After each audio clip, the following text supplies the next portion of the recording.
Donc on voit qu'on a quelque chose d'absolument naturel, un exemple magnifique. Ils produisent plus, ils produisent mieux, ils produisent plus sainement, mais c'est parti de l'idée que l'État allait faire des économies financières. Et c'est ça qui a motivé le patron, le chief minister de l'Andhra Pradesh d'entrer dans cette logique naturelle. Ce n'est pas l'humanisme, c'est pas la conscience que c'est mieux, c'est le fait que ça coûte moins cher à l'État. Pierre n'est pas d'accord. Nous sommes dans ce registre, je ne peux pas laisser passer des choses. Nous avons fait nous-mêmes. Nous avons introduit au Burkina Faso, en Afrique, l'agriculture écologique. Pourquoi? Parce que les paysans étaient subordonnés aux enfants. Parce que les paysans avaient été éduqués, c'est-à-dire que la Pétrochimie internationale a produit un agronome prescripteur d'engrais et un médecin prescripteur des médicaments des laboratoires pharmaceutiques. Bon. Donc nous sommes tombés en plein dans cette désastre écologique par les engrais et nous avons apporté une solution qui est l'agroécologie. En quoi consiste l'agroécologie? On n'a pas besoin d'acheter quoi que ce soit.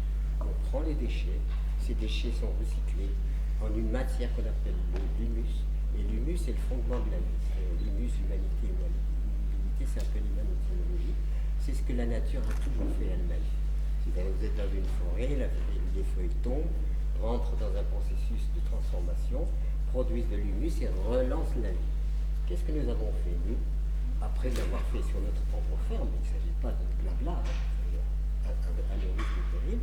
Ça a été de leur dire, écoutez, maintenant vous allez enrichir votre sol, non pas en allant acheter des sacs d'engrais, qui vous coûtent cher et qui vous ennuient, mais apprenez à transformer ce que la nature, ce que votre mode de vie produit comme déchets végétaux, biologiques, etc. Ces déchets, on les rassemble, il y a un processus qu'on appelle le compostage. Ce compostage permet, par fermentation aérobie, ce n'est pas une fermentation aérienne, d'obtenir cet humus. Et cet humus, il a la capacité de retenir jusqu'à 10 fois son propre poids en eau, donc lutte contre la sécheresse.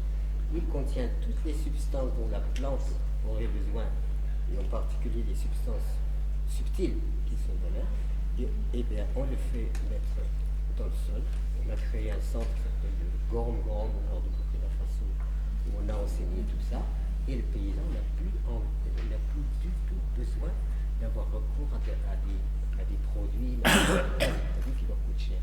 Et quand vous prenez le sol, et ça c'est pas du blabla, c'est de la réalité, vous prenez le sol, vous l'analysez avant qu'il ait reçu ses matières et après qu'il ait reçu ses matières, vous allez constater qu'il y a une régénérescence de la faune, de la flore, et que le sol redevient vivant. Il n'est pas empoisonné par l'agriculture moderne qui met beaucoup de poison dans la terre. Voilà.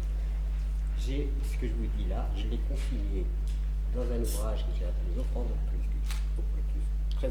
précurseur, rendu hommage aux femmes et au courage des femmes, parce que sans elles, si elles faisaient grève, je crois qu'il n'y a plus rien qui fonctionnerait. Et puis ce bouquin a été présenté au ministère de l'Agriculture qui l'a pris.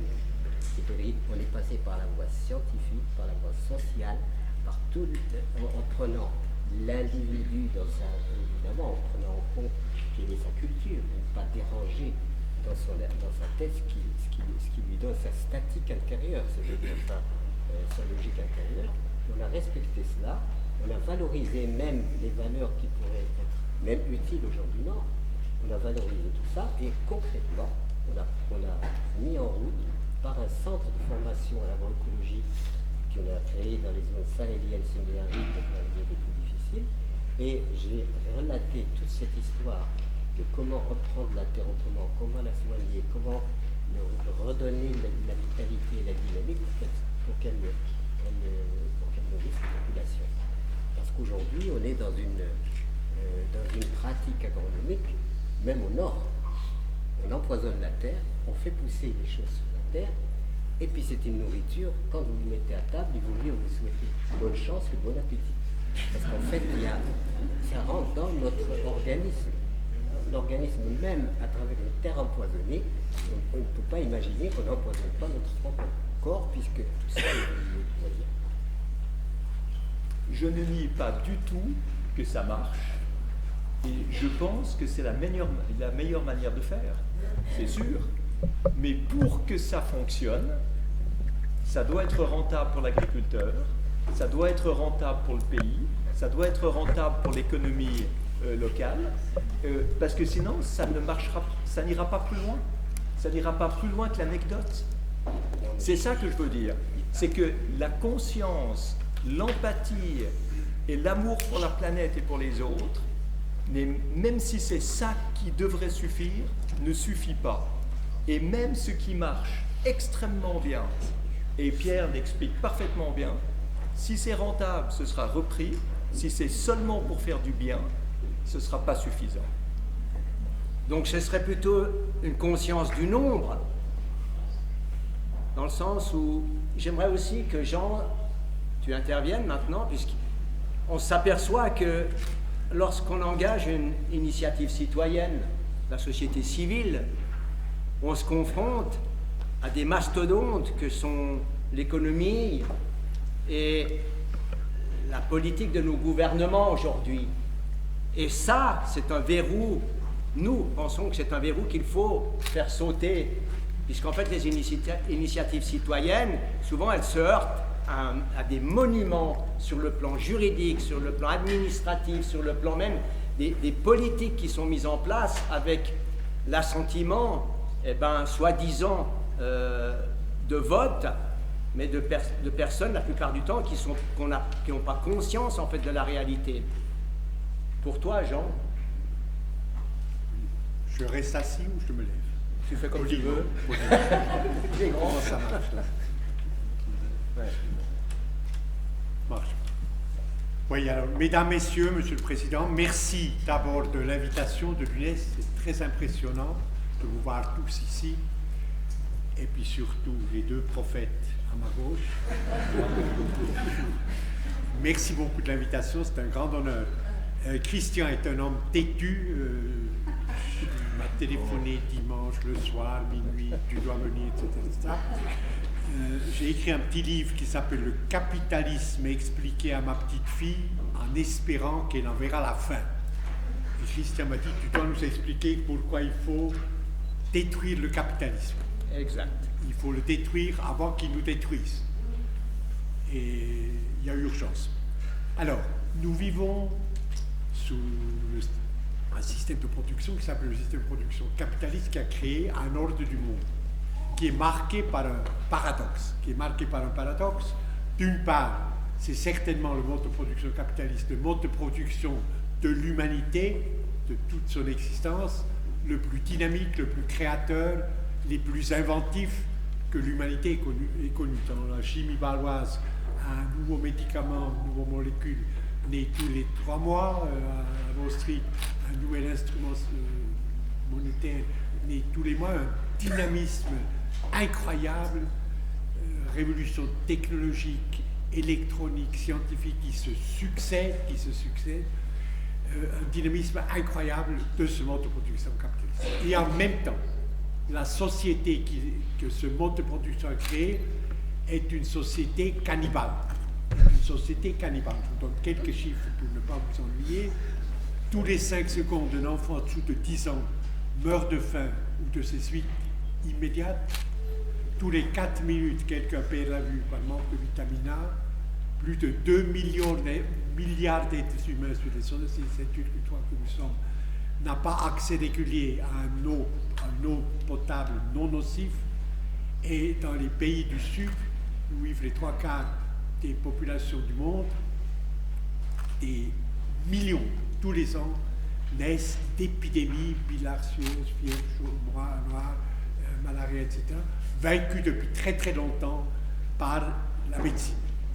Donc, ordre cannibale, dynamisme formidable.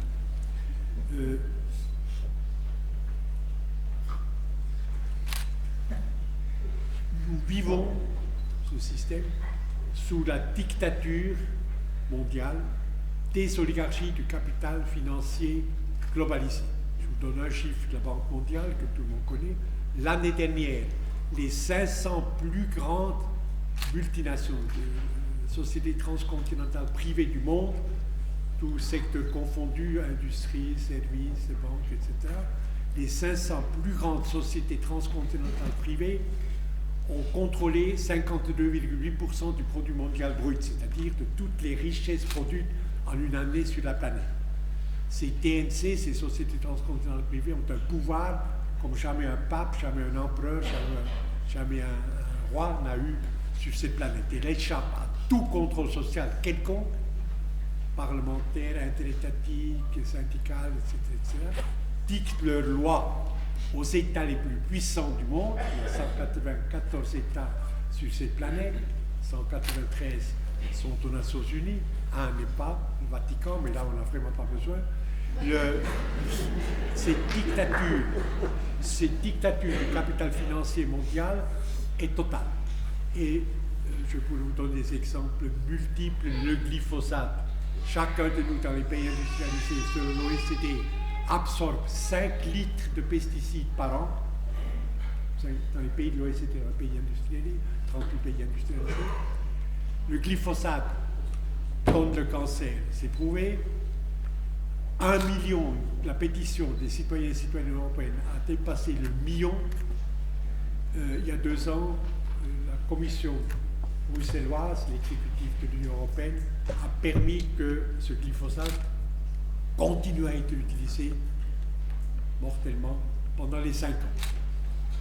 Puisque l'agrochimie a imposé aux États, aux 28 États de l'Union européenne, son verdict terminé.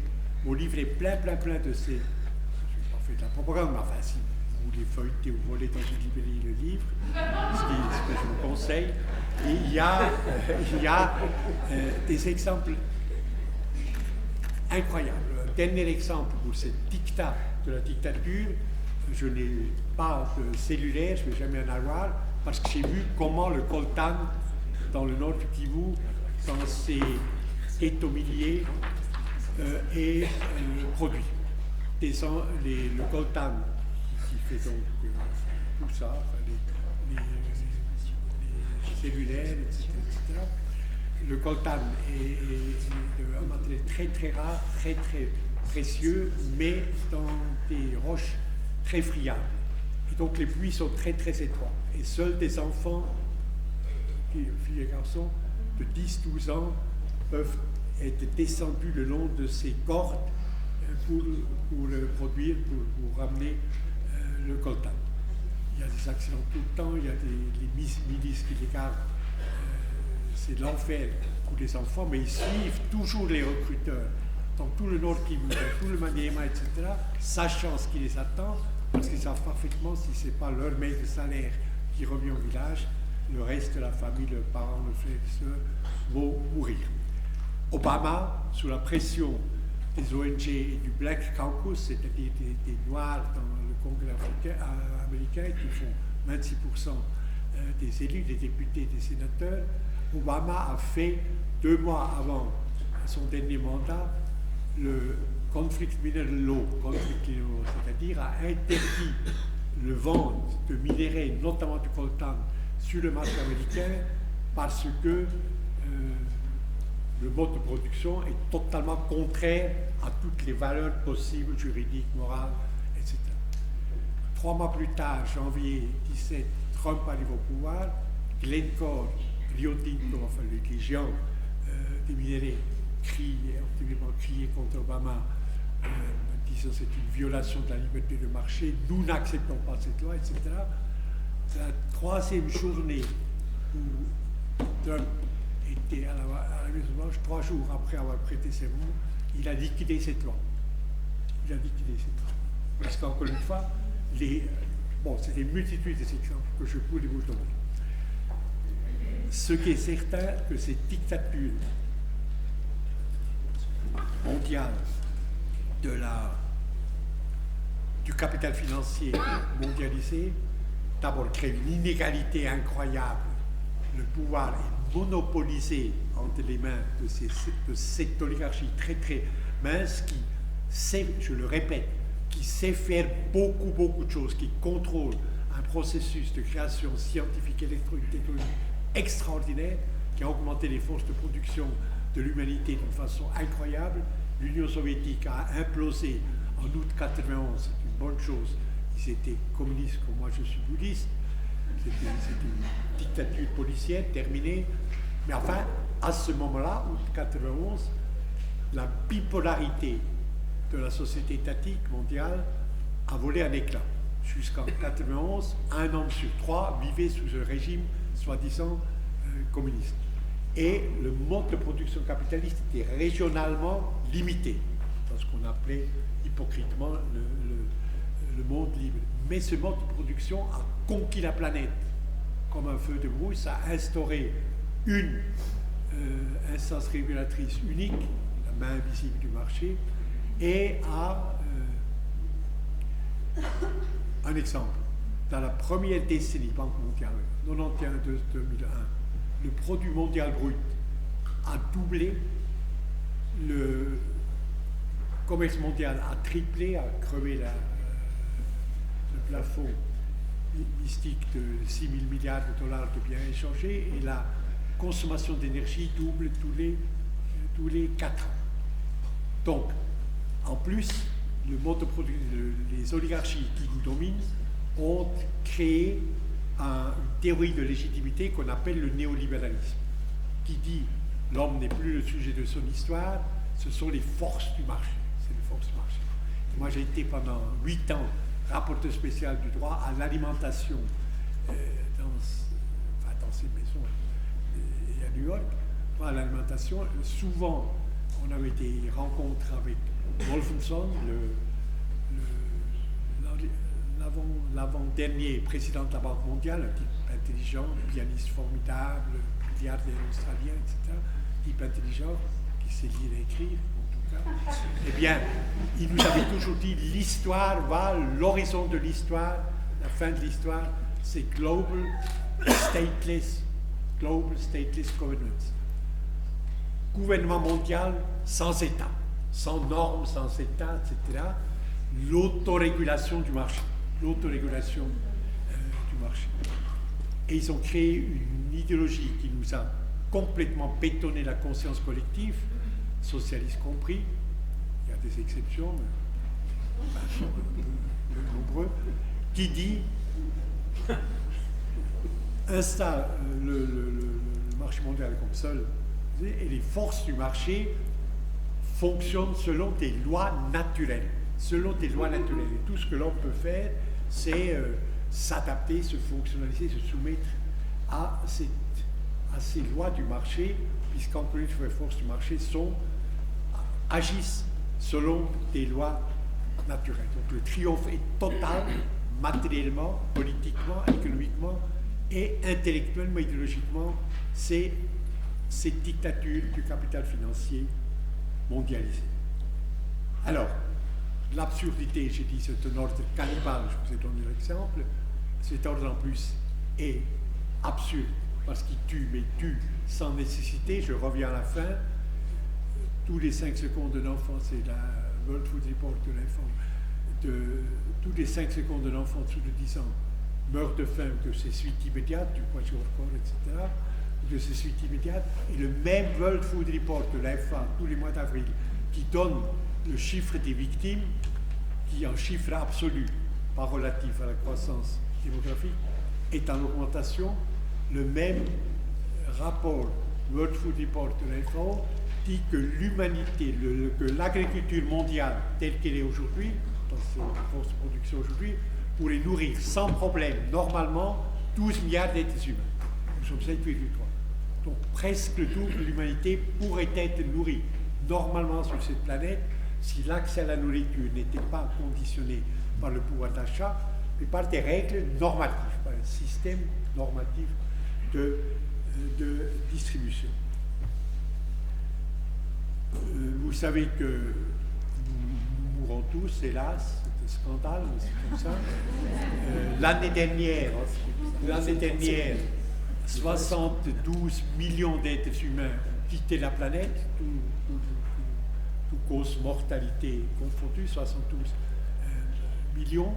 De ces 72 millions, 19% sont morts de faim, des suites de la sous-alimentation extrême de la faim. Donc la faim sur ces planètes qui croulent sous les richesses produites par le mode de production capitaliste est encore maintenant de loin la cause de mortalité la plus importante sur ces planètes. Donc c'est un ordre cannibale, mais il est absurde, et je le répète, il tue, mais il tue sans nécessité. Alors où est l'espoir? Voilà, J'ai où est trop l'espoir? parlé. Où est Alors, l'espoir? On va laisser parler. Ça, c'est l'analyse de ce qui est. J'ai une dernière question. Attends, il y a l'espoir, ce livre. Non, mais non, toi, c'est mieux. Le capitalisme, je vais juste deux choses. Le capitalisme, j'ai fait beaucoup de conférences pour ce livre, qui est excellent, je vous signale, et toujours quelqu'un dans la salle lève la main à la fin et dit « Enfin, vous dites vous-même que le capitalisme est une extraordinaire productivité, de création, inventivité, pourquoi pas l'humaniser, le civiliser, le réformer ?» C'est une totale illusion. Aucun système d'oppression dans l'histoire de l'humanité ne pouvait être amendé. La société esclavagiste, 350 ans, transport de 42 millions d'êtres humains à travers l'Atlantique Sud énorme, eh bien, le système esclavagiste, la société esclavagiste, il fallait le détruire. Ou bien un homme est un homme, ou un homme est une chose. Vendable, corvéable à merci. Il fallait le détruire. Le système colonial, dont tu parles magnifiquement dans tes livres, eh bien, le 1er janvier 1954, en Algérie, des hommes se sont levés, des femmes aussi d'ailleurs, des hommes se sont levés et ont dit on veut la liberté, la souveraineté, l'autodétermination pour notre pays, la fin du pillage colonial. Pendant 7 ans, 2 millions de morts, de blessés, de déportés, etc., des souffrances effrayantes, un courage incroyable du peuple algérien. Et bien, en juin 1962, la République d'Algérie indépendante naît. Le colonialisme, les Algériens n'auraient pas pu, le colonialisme, on ne pouvait pas voler moins, piller moins, torturer moins, aliéner moins. Non, il fallait que le colonialisme disparaisse. Je peux multiplier cet exemple, le mouvement des femmes. 19e siècle, des philosophes français ont débattu pour savoir si les femmes avaient une âme. C'est fait, hein, avec une âme. En Suisse, jusqu'en 1971, imaginez, pas de droit politique pour les femmes. Discrimination. En Suisse, qui a une expérience de 750 ans de démocratie. Donc le système de la discrimination des femmes, eh bien, on ne peut pas l'amender et faire que la femme soit moins discriminée. Qu'elle gagne moins, mais pas trop, enfin 30% de moins, etc. Non, il faut que la discrimination disparaisse. Donc aucun système d'oppression.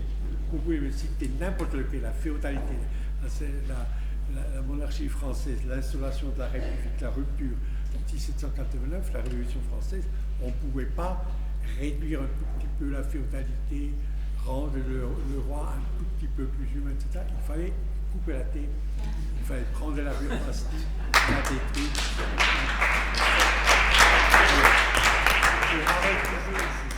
Je vois beaucoup de têtes, il faudrait couper maintenant.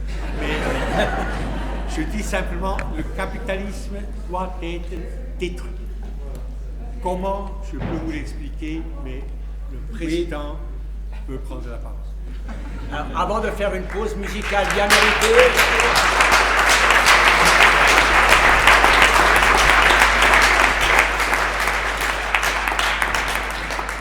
une pause musicale qui va faire du bien à nos esprits qui surchauffent. Je vais donner la parole à Bertrand qui a envie de rebondir sur ce qu'a dit Jean, et ensuite après à Pierre, et après on pourra profiter d'un moment musical qui nous fera du bien à toutes et à tous. Bertrand. Jean, on ne peut être que d'accord avec le constat que tu fais. C'est inacceptable et abominable. Maintenant, si on passe à la musique tout de suite, on est exactement dans ce contraste abominable entre ceux qui vivent bien et ceux qu'on laisse crever.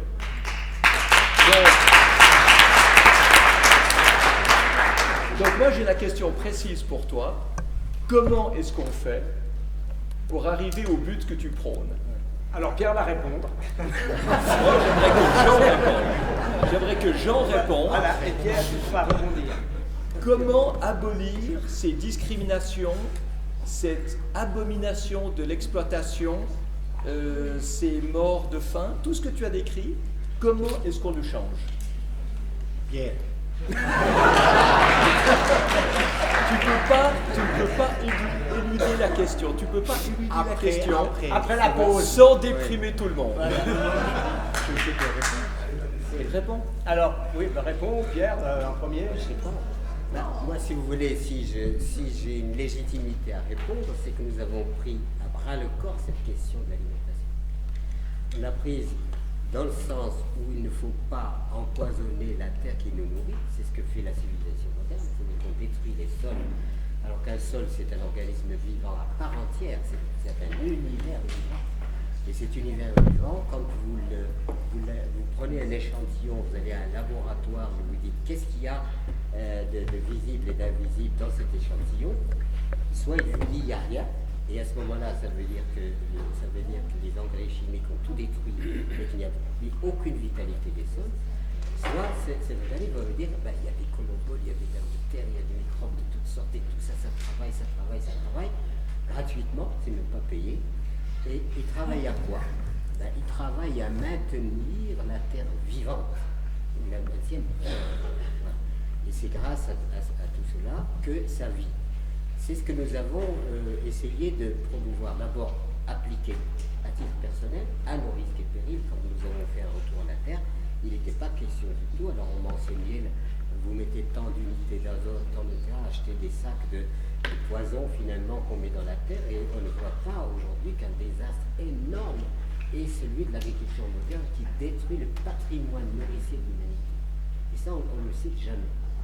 Et c'est à partir de ce substrat vivant dans lequel on peut comprendre sa vitalité par l'analyse de la faune, de la flore qui les constitue. Et c'est un estomac qui ne cesse de travailler à quoi? Eh bien, il travaille à des substances. Quand vous semez votre graine dans cette terre vivante, qu'est-ce que la graine va faire? Elle va germer, et ensuite la plante, elle n'a pas besoin de ça. Elle va prélever les substances qui lui sont utiles pour croître. Et ces substances qui lui sont utiles pour croître vont l'amener vraiment, disons, à émerger du sol, mais en étant nourri des substances nécessaires. Et qu'est-ce qui se passe comme phénomène? Eh bien, quand une plante est nourrie correctement, elle a la capacité de captation des énergies, je ne sais pas comment on appelle ça, les énergies qui sont dans l'univers, qui sont dans l'air, etc. Donc elle va réunir ces deux, les éléments subtils et du sol, plus l'énergie cosmique. Elle réunit les deux énergies, et grâce à ça, elle fait une nourriture qui est vivante. Et quand moi je consomme ça, je consomme ce qui est ici sous sol, je transmets dans mon propre organisme, dans mon corps, je transmets ces richesses qui sont nécessaires à mon équilibre, parce que nous sommes et de la terre et du ciel. Et c'est ça l'agriculture écologique. Quand nous avons proposé ça au pays dit en développement, ça a été de dire, bon, je vous l'ai expliqué tout à l'heure, arrêtez d'enrichir les multinationales en achetant des engrais, des pesticides, etc. Arrêtez de les enrichir, parce qu'eux, ils prennent le capital. Donc, ah oui, mais comment faire? Il y a une solution, c'est l'agriculture écologique. Et l'agriculture écologique se réfère aux lois de la vie. C'est-à-dire, dans la vie, on n'a pas été là pour dîner, pour cercler ou pour arroser. La vie s'est organisée toute seule, elle n'a pas eu besoin de nous. Alors nous, notre approche, c'est de dire, mais comment la vie a fait? Comment elle a fait pour entretenir la vie?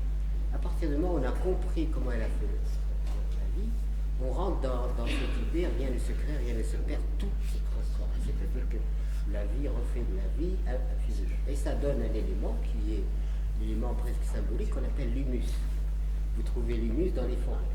Et cet humus, vous prenez une poignée, ça sent bon, mais il faut savoir que c'est de la matière vitale. Donc cet humus, vous le mettez dans la terre, il va relancer la vitalité, et c'est comme ça que les forêts n'ont pas eu besoin de quelque chose. Alors nous prenons, nous sommes à l'écoute de ce que la nature fait, et nous essayons de le faire avec des méthodologies qui accélèrent le processus. On ne peut pas attendre que la feuille se décompose, donc on a des processus comme le compostage. La terre, le sol, on sait que c'est un organisme vivant, donc on ne détruit pas la faune. Il y a une couche supérieure qui est active, et une couche inférieure qui est inactive. Il ne s'agit pas de venir avec des grands outils et de tout bouleverser. Avec les outils modernes, la puissance est telle qu'on peut étriper la terre, on ne travaille plus la terre, on l'étripe. Et parce qu'on peut mettre des substances, il pousse quelque chose. Mais donc c'est en fait aussi une philosophie de vie. Pour moi, c'est aussi le côté presque mystique des choses. C'est-à-dire, à partir du moment, d'ailleurs, ce que je reproche aux religions, c'est qu'elles déclarent toutes les religions déclarent que la terre est sacrée, mais en fait, ils laissent faire, ils la laissent profaner. Donc, ma question va être la même que pour Jean. Oui. Je suis sûr que tout le monde ici est d'accord Oui. avec tout ce que vous avez dit, Pierre. Oui. Comment est-ce qu'on passe de ce discours à une généralisation dans le monde? Et Jean va répondre. Je prends juste la généralisation parce que c'est très important ce que vous avez dit. La généralisation, nous n'avons pas fait que la théoriser, nous l'avons mis en pratique. Et on l'a appliquée dans les pays difficiles comme le Sahel, etc. Et ça fonctionne. Voilà. Donc la généralisation, c'est une affaire de compréhension, c'est une affaire de technique. On apprend les techniques, et les techniques étant apprises, les paysans appliquent les techniques qu'on leur a appris, qui sont en fait comment rentrer dans le processus de transformation de la matière organique en matière vitale. Et c'est ça. Et on constate que les sols qui n'absorbaient pas d'eau se mettent à absorber, que l'humus que l'on produit retient jusqu'à 10 fois son propre poids en eau, et donc il lutte contre la sécheresse. Et les plantes sont en bonne santé parce que l'insecte qui intervient, c'est le flic de la nature. On croit que c'est notre ennemi. Non, c'est celui qui va intervenir pour dire cette plante, elle est tellement déficiente qu'il ne faut pas qu'elle reproduise. Parce que si elle reproduit, elle va faire rentrer le processus de dégradation et dégénérescence, donc il faut l'enlever. L'insecte, ce n'est pas l'ennemi. Il intervient parce que...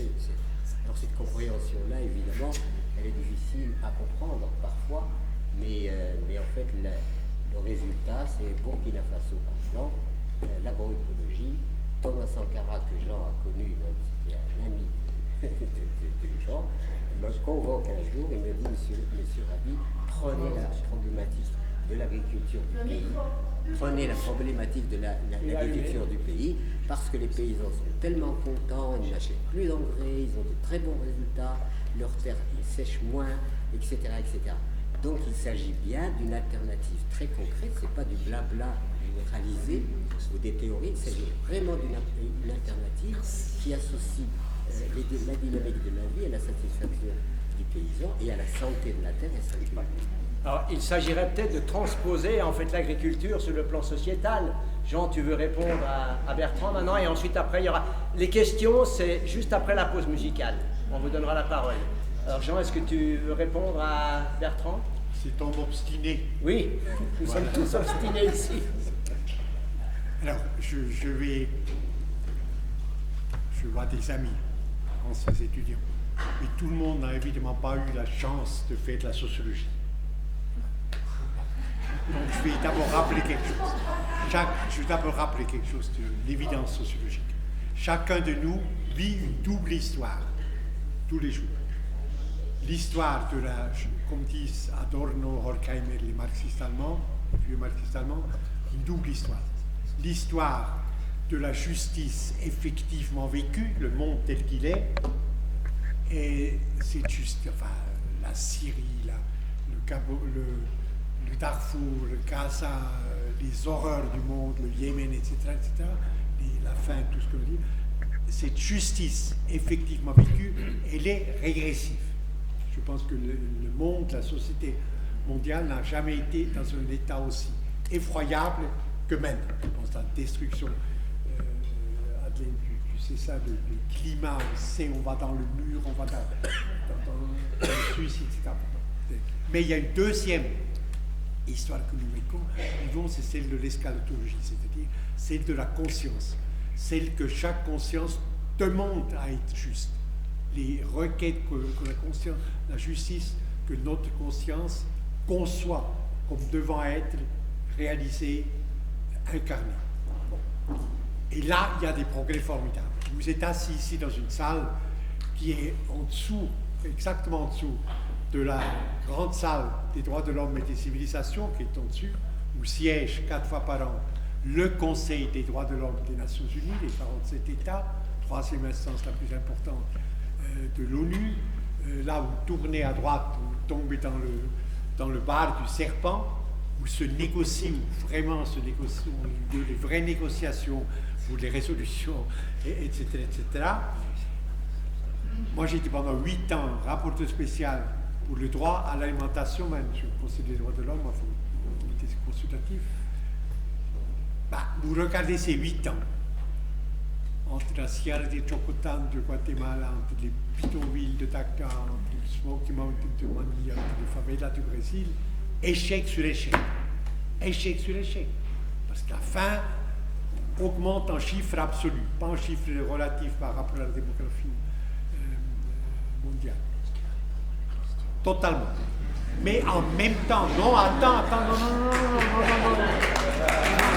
Mais il faut que, parce que être avec quelqu'un de très futé, malheureusement, donc si l'alimentation le tien n'est pas embêtant, il va me rentrer dedans. Donc, au niveau de la justice effective, échec.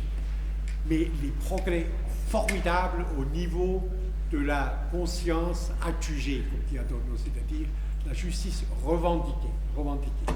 Il y a quelques générations encore, dans les universités, dans les églises, aux Nations Unies, on produisait pour expliquer la sous-alimentation et la faim les théories de Malthus, ce pasteur effroyable, fin XVIIIe siècle, Essay on Population Growth anglais, Thomas Malthus, qui disait la mort de faim, la misère qui tue, etc. C'est vrai, c'est horrible, mais c'est voulu par Dieu. Ah oui, pasteur, c'est voulu par Dieu. Et c'est parce qu'elle permet à tout le monde d'échapper à la surpopulation. Si tout le monde, s'il n'y avait pas cette élimination systématique par la misère, par la faim, etc., de temps et temps de millions, plus personne pourrait un jour respirer, manger, boire sur cette planète.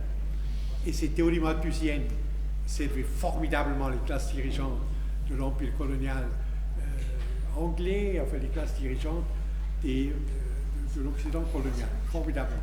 C'est enraciné. Aujourd'hui, personne, même pas l'ambassadeur, enfin Trump n'est plus au Conseil des droits de l'homme, mais même pas un ambassadeur de Bush, c'est pas des types effroyables que j'ai connus, effroyables, oserait évoquer l'argumentation Malthus. Personne n'ose aujourd'hui défendre le système colonial.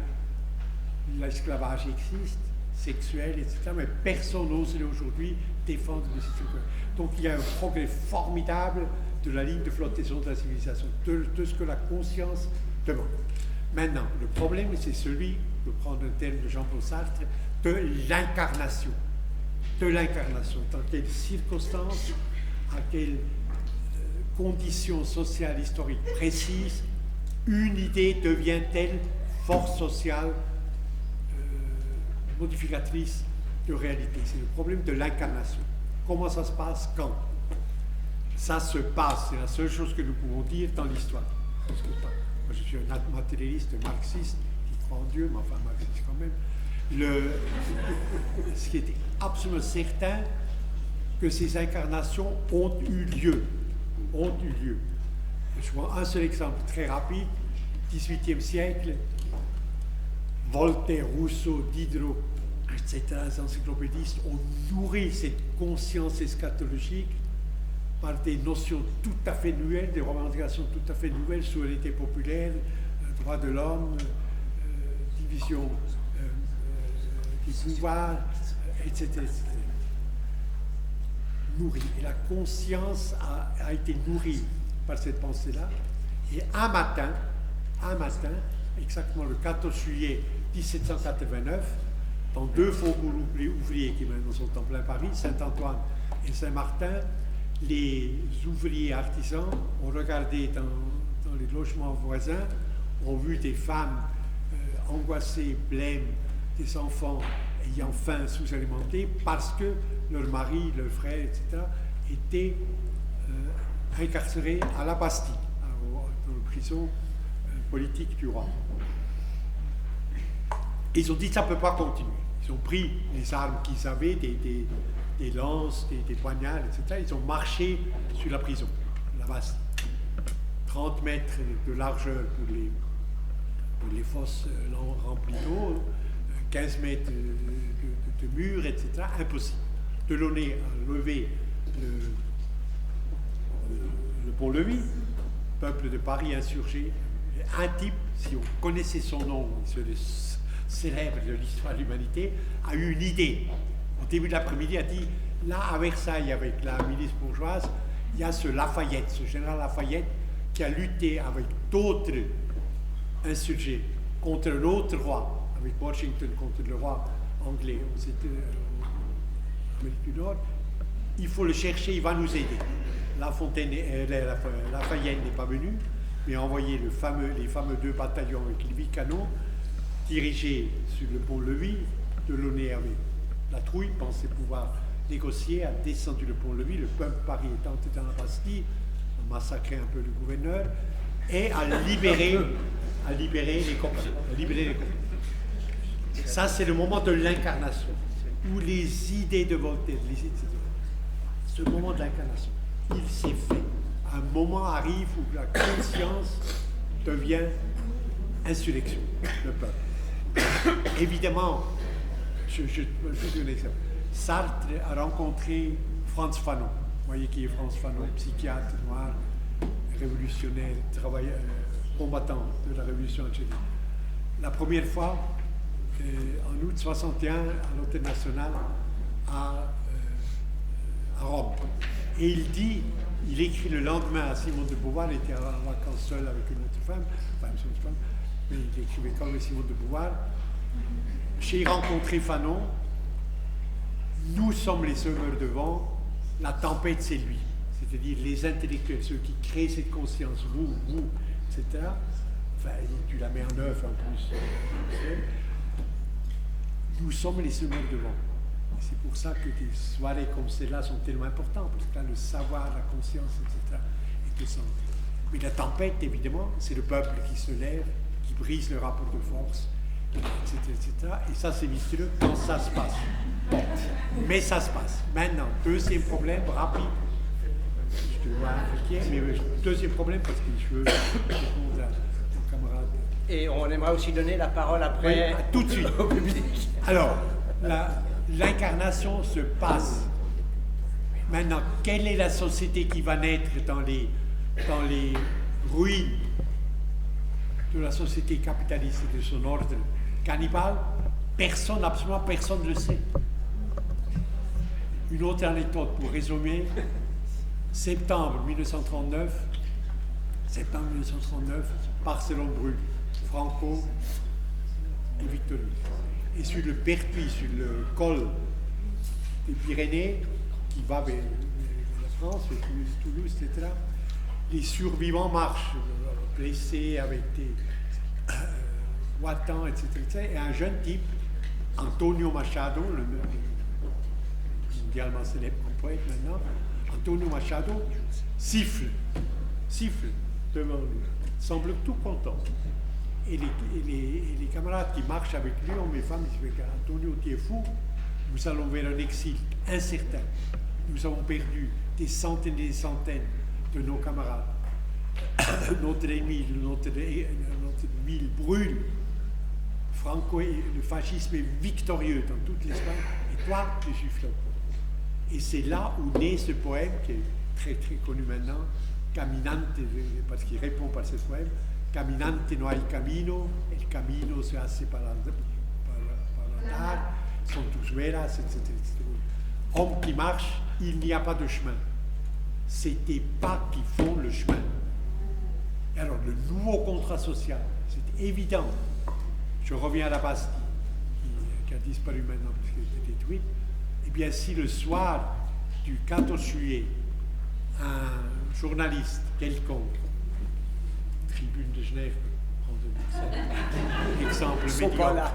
Et qu'ils ne sont pas là. Donc. Ils ne sont pas là. Un exemple, un de ces multiples stagiaires de la Tribune de Genève était posté sur les quais de la Seine, avait pris un insurgé par le veston du citoyen Dupont. Expliquez-moi maintenant quel est le texte de la Constitution de la Première République française, ou quel est le texte de la déclaration du Champ de Mars, de séparation Église et l'État. On voit bien que c'est totalement absurde. C'est totalement absurde parce que la Première République française vient 4 ans après. Le chemin se fait en marchant. Le processus révolutionnaire se fait en marchant. D'ailleurs, les Cubains disent jamais révolution, ils disent processo révolutionnaire. est en marchant, se fait en marchant. Donc je ne peux pas répondre personnellement.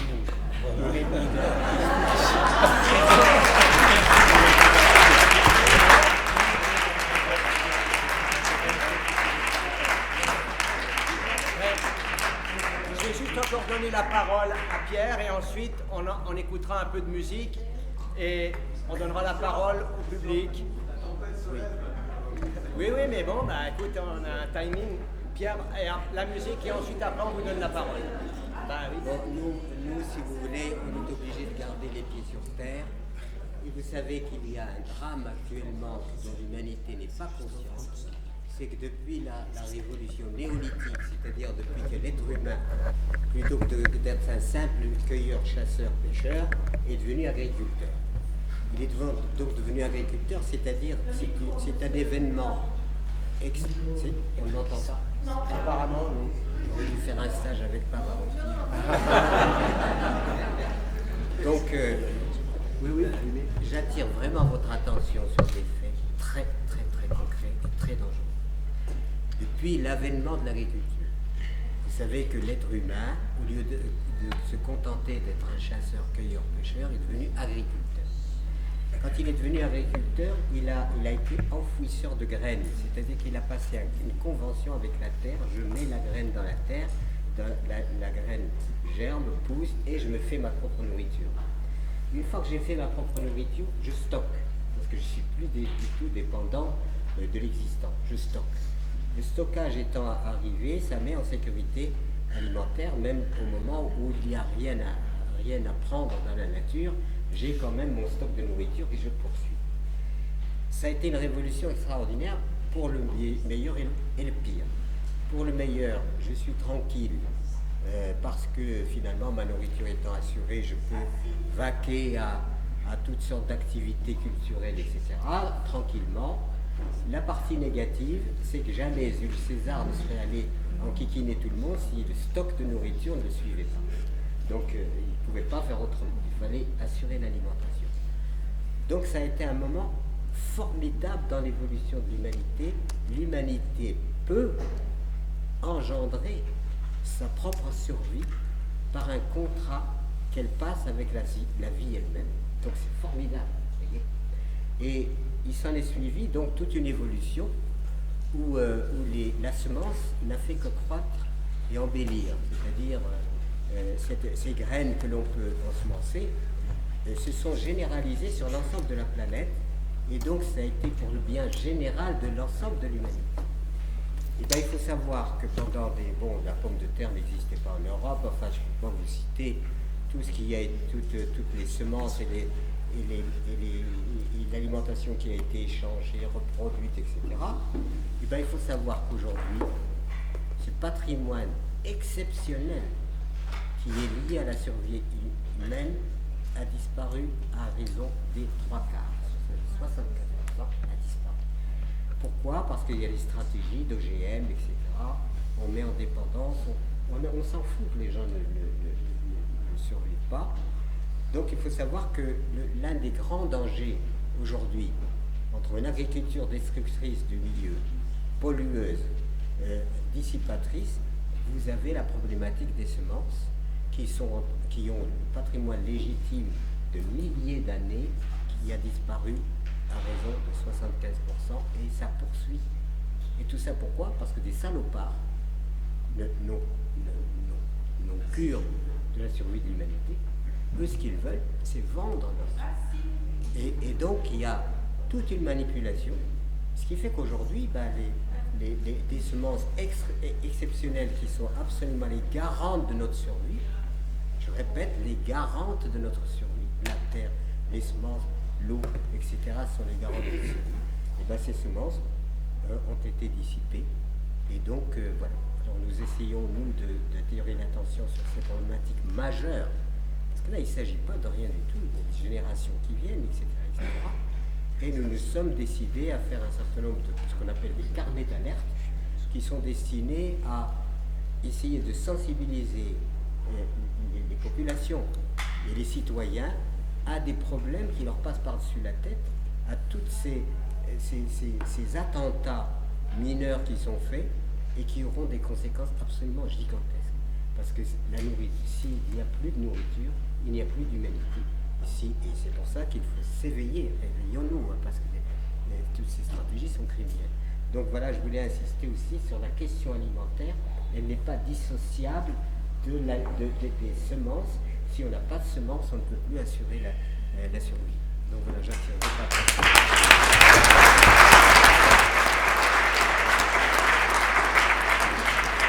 Nous reviendrons sur toutes ces questions après avec le débat avec vous.